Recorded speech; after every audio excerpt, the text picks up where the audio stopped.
Welcome to this module on cloud computing and AWS.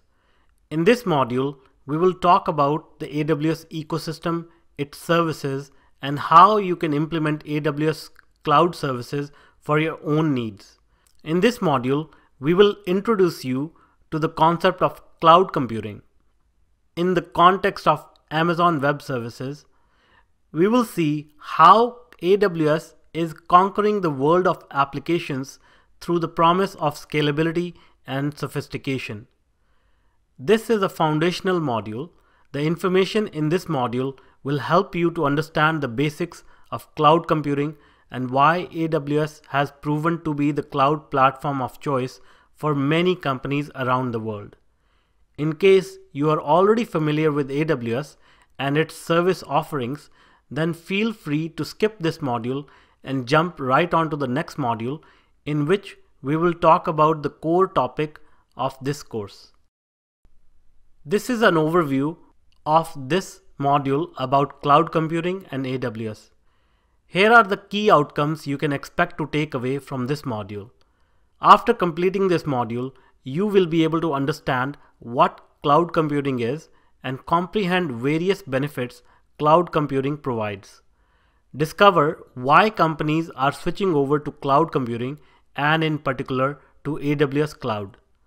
Identify prime AWS users and learn why they are using it. Realize how AWS can help your business and expand it. Explore AWS services and learn to run your workloads using these services, and apply this knowledge and begin using AWS services for your own needs. Alright, so let's get started. Let's review the basics first and understand the most important and basic term, cloud computing. So what is cloud computing? Cloud computing is a general term used for the delivery of hosted services over the internet. Cloud is a broad and deep platform that helps customers build sophisticated, scalable applications. Cloud computing enables companies to consume a compute resource such as a virtual machine, storage, or an application as a utility, just like electricity. Rather than having to build and maintain computing infrastructure in-house, you can just pay or lease some time on these compute resources and use them for your purposes. Next, let's see why companies are switching over to cloud computing and in particular to AWS. Traditional methods of hosting and administering IT infrastructure meant we had to deploy monolithic data centers and physical servers.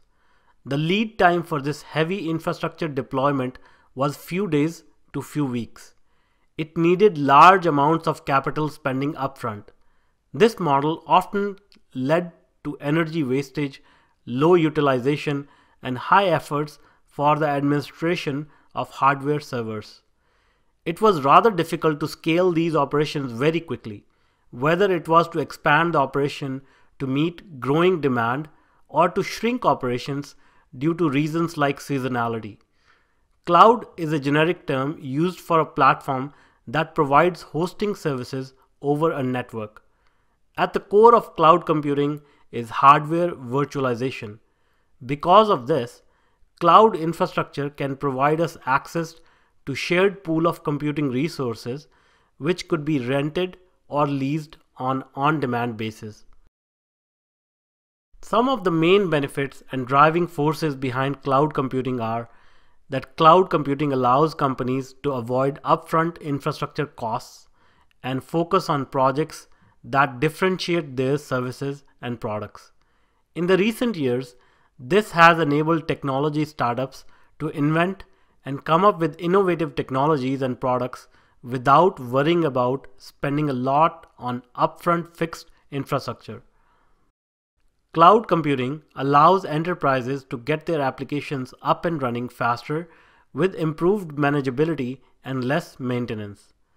Cloud computing enables IT department to rapidly adjust resources to meet fluctuating and unpredictable business demand. Major cloud providers are vastly trying to use renewable energy sources to run their data centers. And they're also coming up with more efficient data center designs to reduce energy consumption per unit of computing resource. This obviously has tremendous advantages for the environment. Since cloud providers can manage their data centers more efficiently and cheaply, these savings can be passed on to the cloud consumers. The availability of high-capacity networks, low-cost computers, and storage devices, as well as the widespread adoption of hardware virtualization, service-oriented architecture, and atomic utility computing have led to a growth in cloud computing. Companies can scale up as computing needs increase and then scale down again as demands decrease. Cloud computing has become a highly demanded service or utility due to the advantages of high computing power, cheap cost of services, high performance, scalability, accessibility, as well as availability. Some cloud vendors are experiencing a growth rate of 50% year over year, which is just astounding. Cloud computing can be deployed in multiple configurations. The most popular configuration is, of course, a public cloud. These cloud services are provided by public cloud provider companies like Amazon, Microsoft, Google, Rackspace, etc. Any individual or company can pay appropriate fee and buy the required services from these public cloud providers. The services are isolated for the individual customers so that there is no interference with other customers' data or compute resources. But the cloud consumers do not have any control over the underlying infrastructure and hardware of the cloud resources. When companies need more control over their infrastructure, they deploy shareable IT infrastructure in their private data centers. This provides the facility and convenience of a cloud company to all the consumers within the company, at the same time giving more control to the company over their resources. But in many situations, companies need to adopt a hybrid approach where they make use of both public and private cloud infrastructure.